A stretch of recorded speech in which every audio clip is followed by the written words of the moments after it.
Hello everyone. Last lecture में हमने muscular tissues के बारे में डिस्कस किया था। ये जो पर्टिकुलर स्लाइड है, इस स्लाइड में उन्हीं टिश्यूज़ का जो स्ट्रक्चरल व्यू कैसे ये दिखता है वो दिखाया हुआ है। और इंटरेस्टिंग चीज़ ये है कि इसमें स्केलेटल मसल्स बोला हुआ है, स्मूथ मसल्स बोला हुआ है। और हमने क्या पढ़ा हुआ था? हमने पढ़ा हुआ था स्ट्राइएटेड मसल्स एंड अनस्ट्राइएटेड मसल्स। ठीक है, तो स्ट्राइडेड अनस्ट्राइडेड की जगह पे इसने स्केलेटल मसल्स और स्मूथ मसल्स डायरेक्टली यूज़ किया हुआ है। तो ये चीज़ें आपको ध्यान देना है कि ये दोनों ही टर्म्स बहुत ज़्यादा इंपॉर्टेंट है। और कार्डिक मसल्स तो एज इट इज़ है। स्मूथ मसल्स देखोगे और स्ट्राइडेड मसल्स देखोगे, स्केलेटल मसल्स मतलब, तो स्ट्राइडेड मसल्स में स्ट्राइएशंस दिख रहे हैं, लाइनिंग्स दिख रही होंगी आपको। ठीक है, और ये लाइनिंग्स कुछ बहुत ज़्यादा डार्क लाइनिंग्स भी हो सकती हैं, बहुत ज़्यादा लाइट लाइनिंग्स भी हो सकती हैं। स्मूथ मसल्स में इस तरह की कोई लाइनिंग्स नहीं होती हैं। अगर हम यहाँ पे देखें, जो इनवॉलंटरी मूवमेंट्स होते हैं जिस तरह के मसल्स में, उन्हीं में वहीं पे जो है स्मूथ मसल्स पाए जाते हैं। मतलब ज़्यादातर करके ये हमारे बॉडी के अंदर ही पाया जाता है। ठीक है, और आउटर साइड में जो पाए जाते हैं वो स्केलेटल मसल्स पाए जाते हैं। ठीक है, इसमें लाइनिंग्स होती हैं प्रॉपर। फिर उसके बाद कार्डियक मसल्स हैं। ठीक है, तो ये कुछ स्ट्रक्चरल व्यूज़ है। इसमें जो है स्ट्राइएशंस बिल्कुल फेंटेड स्ट्राइएशंस हैं, बहुत हल्के हल्के स्ट्राइएशंस हैं जो हमें क्लियरली नहीं दिख रहे हैं। ठीक है, वैसे इसमें कुछ ज़्यादा ही क्लियरली शायद ये वाला दिख रहा होगा, कार्डियक मसल्स और स्केलेटल मसल्स थोड़ा ज़्यादा लाइट दिख रहा होगा, लेकिन ऐसा नहीं है। अगर हम इसको प्रॉपर देखें तो ये ज़्यादा डार्क लाइनिंग्स होते हैं इसमें। आगे बढ़ते हैं। आज हम कोशिश करेंगे कि ये चैप्टर पूरा कंप्लीट हो जाए। जितना जल्दी हम चैप्टर्स कंप्लीट करेंगे उतना ज़्यादा अच्छा होगा। वैसे द इम्पॉर्टेंट थिंग इज़ कि आपको समझ में ज़्यादा अच्छे से आए। इम्पॉर्टेंट ये नहीं कि आपको जो है बहुत जल्दी जल्दी सारा सिलेबस कंप्लीट हो जाए। हमारे पास सफिशिएंट टाइम है, हम आराम से पढ़ेंगे। जितना ज़्यादा लंबा टाइम चलना होगा हम चलाएँगे, कोई दिक्कत नहीं है। लेकिन इम्पॉर्टेंट चीज़ ये है कि आपको सारी चीज़ें बहुत अच्छे से समझ में आनी चाहिए। तो अगला जो टॉपिक है वो है कनेक्टिव टिश्यू। कनेक्टिव टिश्यू के बारे में कह रहा है, they connects and joints different part of the body together.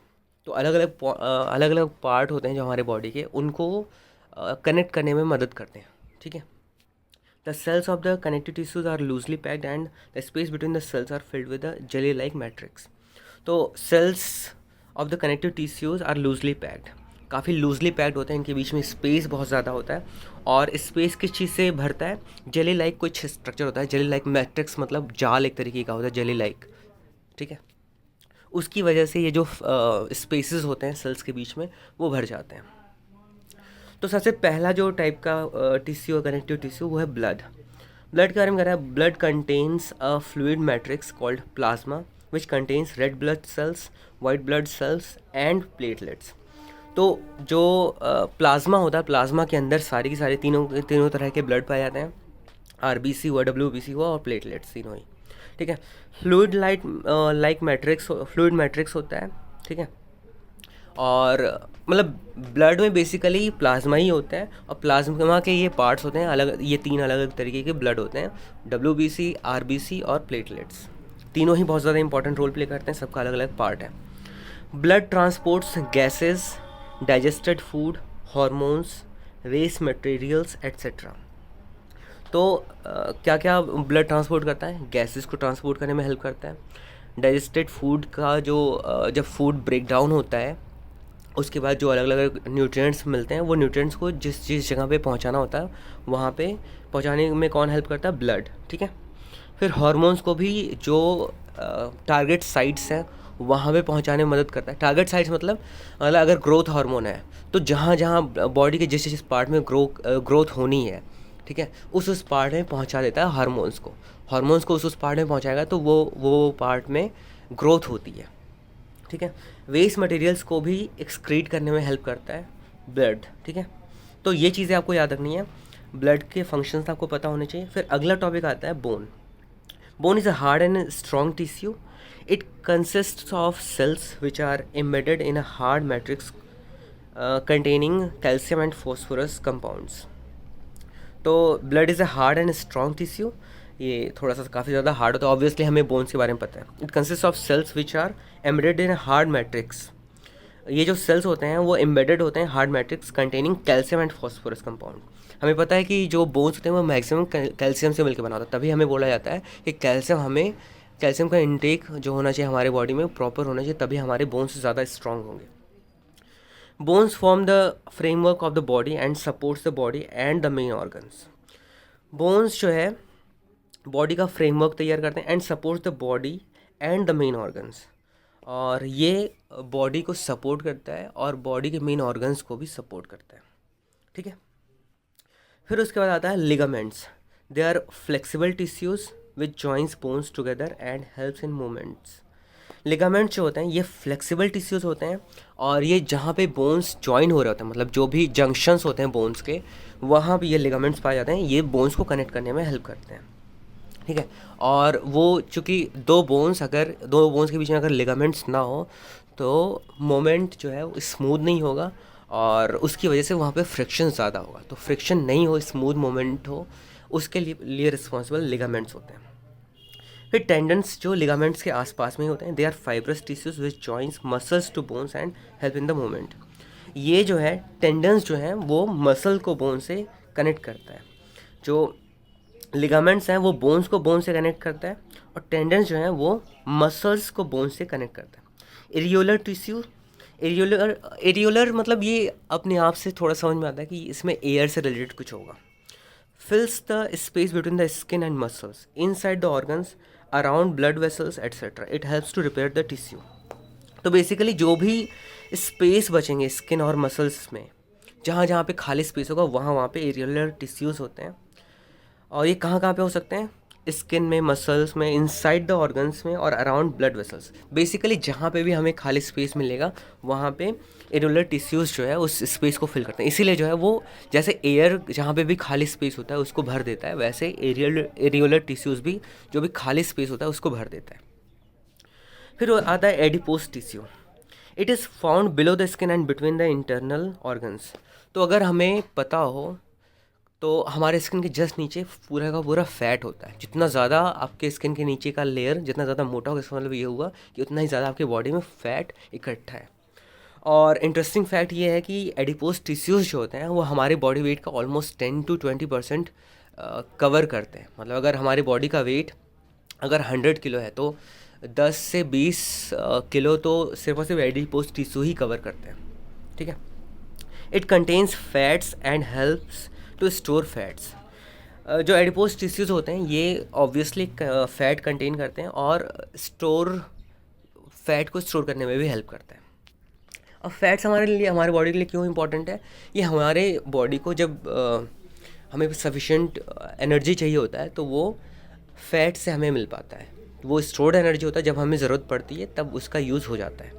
ठीक है, तो यहाँ तक आई होप समझ में आ गया होगा। ये कंपोनेंट्स ऑफ ब्लड दिखाया हुआ है, ब्लड वेसल्स हैं। ये वेन एक पूरा दिखाया हुआ है। वेन में जो इसके कंस्टिट्यूएंट्स होते हैं वो दिखाया हुआ है। प्लाज्मा दिखाया हुआ, वाइट ब्लड सेल्स दिखाया हुआ, आरबीसी दिया हुआ है। और plasma consist of all these constituents of plasma are RBC, WBC and platelets. ठीक है, तो आई होप ये भी आपको क्लियर हो गया होगा। और बाकी ये सारी चीज़ें ज़्यादा जानने की ज़रूरत नहीं है, इसके बारे में हम बाद में ही कभी डिस्कस करेंगे। ठीक है, आगे बढ़ते हैं। Ligaments and tendons. Ligaments and tendons के बारे में हमने डिस्कस किया था अभी हमने कि लिगामेंट्स कहाँ पाए जाते हैं और टेंडन्स कहाँ पाए जाते हैं। लिगामेंट्स जो होते हैं वो बोन्स एक बोन को दूसरे बोन से कनेक्ट करता है, और जो टेंडन्स होते हैं वो मसल्स को बोन्स के साथ में कनेक्ट करता है। ठीक है, तो ये टेंडन्स हो गए, और ये जो जॉइंट्स हैं ये लिगामेंट्स हो गए। ठीक है, अगर कोई नॉनवेज खाता होगा तो जहाँ पे जो लेग पीस होता है उसके पास में एक वाइट कलर का कुछ सब्सटेंस होता है, वो थोड़ा सा ज़्यादा हार्ड होता है, तो वो जो है एक तरीके से लिगामेंट्स होते हैं। आगे बढ़ते हैं। एरियोलर टिश्यूज़, जो भी खाली स्पेस होगा मसल्स के बीच में वहाँ पे एरियोलर टिश्यूज़ होंगे। एडिपोज टिश्यूज़ ऑब्वियसली फैट वाला part, bone tissues and cartilage tissues. तो ये सारी चीज़ें आपको क्लियर हैं। ये सारा ऐसे करके कुछ स्ट्रक्चर होता है। इसके बारे में आपको बहुत अच्छे से बनाना बहुत ज़रूरी नहीं है, बस आपको ये एक अंडरस्टैंडिंग होनी चाहिए कि कैसे दिखते हैं। कि इन केस अगर आपको कोई मल्टीपल चॉइस क्वेश्चन अगर दे दिया गया और आपके सामने ये इस तरह का स्ट्रक्चर दे दिया गया तो आप एटलीस्ट आइडेंटिफाई कर पाओ। ठीक है, इसके लिए ये सारे स्ट्रक्चर्स आपको पता होना बहुत ज़्यादा ज़रूरी है। लास्ट टॉपिक पे आते हैं। लास्ट टॉपिक है नर्वस टिश्यू। नर्वस टिश्यू के बारे में कह रहा है they help to carry messages from one part of the body to the other and response to stimuli. तो नर्वस टिश्यूज़ का दो काम है, एक तो मैसेजेस को एक पार्ट्स बॉडी के एक पार्ट से दूसरे पार्ट में पहुंचाता है, और दूसरा स्टिमुलाई पे रिस्पॉन्स भी करता है। किसी भी तरह का स्टिमुलाई हमारे आसपास में हो उसके हिसाब से अपने ये रिस्पॉन्स भी दिखाता है। जैसे अगर हमने बिना देखे किसी हॉट ऑब्जेक्ट को टच किया एकदम से गलती से, तो एकदम से हमारा हाथ वहाँ से हट जाता है, तो वो जो है स्टिमुलाई पे रिस्पॉन्स कर रहा है। ये जो नर्वस टिश्यूज़ है इनकी वजह से ही वो हो पा रहा है। यहाँ पे दिमाग का जो है हमारा जो ब्रेन तक सिग्नल्स नहीं जा पाते उसके पहले ही ये रिस्पॉन्स करता है। ठीक है, it is found in the brain, spinal cord and nerves.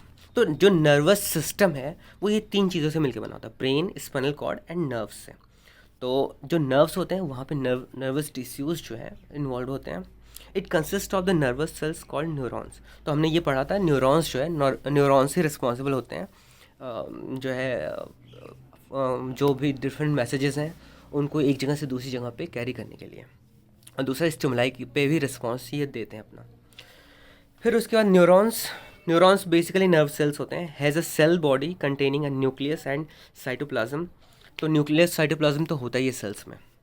It is hair like structure called dendrites and a long part called axon having nerve endings. अब देखो ये चीज़ें आपको, ये स्ट्रक्चर बनाना बहुत ज़्यादा इंपॉर्टेंट है, ये आता है कई बार आपसे पूछा जाता है, तो ये चीज़ जो है आपको आना चाहिए। और ये जो पर्टिकुलर स्ट्रक्चर है, इसका स्ट्रक्चर की वजह से ही ये सिग्नल्स को एक जगह से दूसरी जगह पहुंचा पाता है। The axon has a protective covering called myelin sheath. The neurons are joined together to form nerve fibres. The junction between two nerves is called synapse. ठीक है, तो बेसिकली ये एक सिंगल न्यूरॉन का स्ट्रक्चर दिखाया हुआ है। ये जो इसका टेल वाला जो पार्ट है, टेल वाले पार्ट से अगले न्यूरॉन का हेड वाला पार्ट जुड़ा होता है, जो कि हमें यहाँ पे क्लियर होता है। ये जो न्यूरॉन था इसका जो टेल वाला पार्ट था, टेल वाले पार्ट से हेड वाला पार्ट अगले वाले न्यूरॉन का जुड़ गया।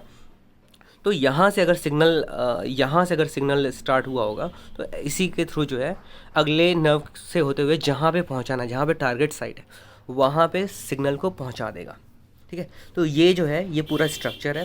इसमें साइटोप्लाज्म है, न्यूक्लियस है, ये जो हेड वाला पार्ट है, डेंड्राइट्स हैं जो प्रोजेक्शंस निकले हुए हैं, फिर ये उसका थोड़ा सा टेल वाला पार्ट हो गया। ठीक है, एक्सॉन है, माइलिन शीथ है, श्वान सेल। ठीक है, एक्सॉन टर्मिनल होते हैं, यहाँ से अगले नर्व्स जुड़े हुए होते हैं। तो कुल मिला के नर्वस टिश्यूज़ ऐसे ही होते हैं और काम ऐसे ही करता है, एक दूसरे से जुड़े होते हैं। या सारे के सारे नर्व सेल्स जो होते हैं वो कहीं ना कहीं ब्रेन से जाके जुड़े होते हैं। पूरे बॉडी में नर्व सेल्स होते हैं। ठीक है, न्यूरॉन्स पूरे बॉडी में होते हैं और वो सारे के सारे ब्रेन से कनेक्टेड होते हैं। ठीक है, तो हमें ये भी पता है कि जो नर्वस सिस्टम होता है वो तीन चीज़ों से मिलकर बने हुए होते हैं, ब्रेन से, स्पाइनल कॉर्ड से एंड नर्व्स से। ठीक है, ये तीनों मिला के ही हमारा पूरा नर्वस सिस्टम कंप्लीट करता है। इसकी वजह से ही हम जो है अपने सराउंडिंग के हिसाब से हमारा बॉडी रिस्पॉन्स शो करता है। ठीक है, तो यहीं पे हमारा ये चैप्टर कंप्लीट होता है। किसी तरह की आपको कोई डाउट हो आप तो बिल्कुल पूछ सकते हो।